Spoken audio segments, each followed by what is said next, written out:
Wang Yi landed in Fiji, I believe, over the weekend on Saturday, and that was after wrapping up a deal with Samoa, and before that, of course, there was the Solomon Islands.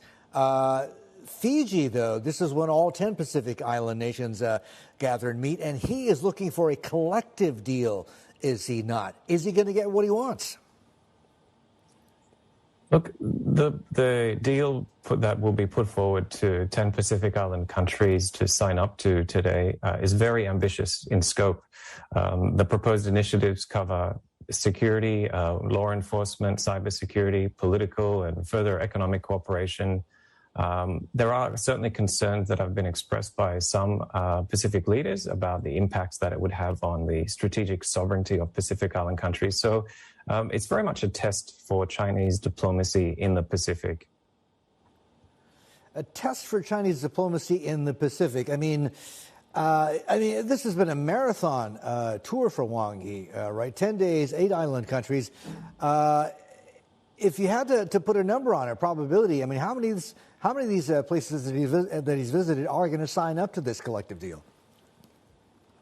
It's very difficult to anticipate strategic surprise, and that is really what we're seeing play out before us. We're seeing an intensified geopolitical competition around the world, but particularly in the Pacific. And Foreign Minister Wang will be seeking to capitalize on the momentum from growing Solomon Islands China ties and to preempt further Australian, US, or other responses that China would see as being designed to push back against its growing influence in the Pacific.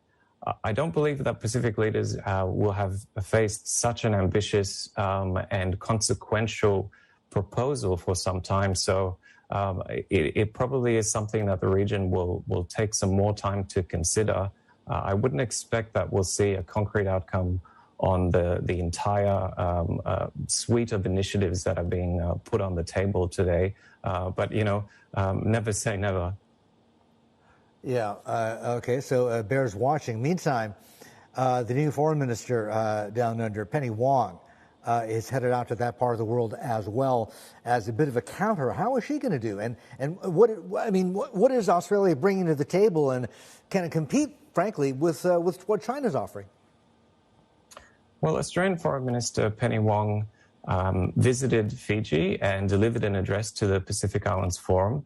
And really the headline item there was a commitment for Australia to be a better partner on the global issue of climate change for Pacific Island countries, and a better partner in overall terms. Australia committed to listen better to the Pacific and to expand access to the Australian labour market and provide migration pathways and a range of other initiatives designed to enhance people-to-people and community links. So Australia looking there to compete, if you will, on other terms, terms where it would see that it has an advantage over a country like China in terms of capitalizing on existing historical, cultural ties and positive community sentiment around the Pacific for Australia.